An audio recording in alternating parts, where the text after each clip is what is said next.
Hello বন্ধুরা, সকলকে স্বাগত জানাই গোপাল ভাঁড়ের গল্পের দুনিয়ায়। আজকে আমাদের চ্যানেলের উপস্থাপনা হলো গোপালের একটি দারুণ অসাধারণ গল্প, যার নাম হলো গোপালের ঘটকালি। চলো বন্ধুরা, দেরি না করে আজকের গল্পটি শুরু করা যাক।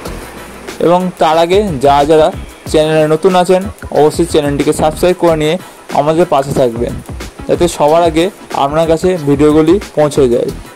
চলো শুরু করা যাক আজকের গল্পটি। গোপালের ঘটকালি।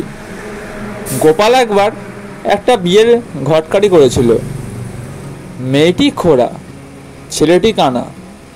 কনেপক্ষ পাত্রপক্ষ গোপালের মুখের কথার উপর নির্ভর করেই বিয়ে পাকাপাকি করে ফেলেছিল।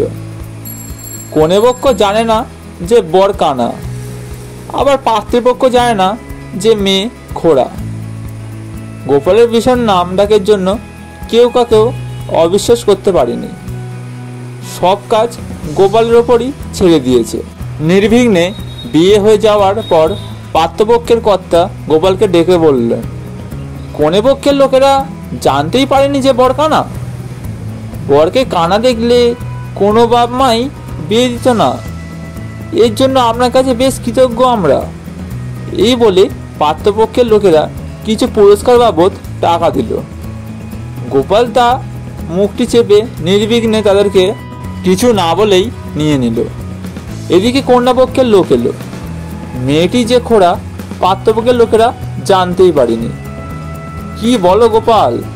এই বলে কন্যাপক্ষের লোকেরা গোপালকে কিছু পুরস্কার দিল। দুপক্ষের কাছে মোটা বকশিস পেয়ে পুলকে গোপাল মনে মনে হাসতে হাসতে বলল, আপনারা মহাশয় ব্যক্তি, তাহলে সব কথা খুলে বলি শুনুন। আপনার মেয়েটি খোড়া আর বড় কানা, এতে অবশ্য দুপক্ষের চিন্তা ভাবনা করার কোনো কারণ নেই।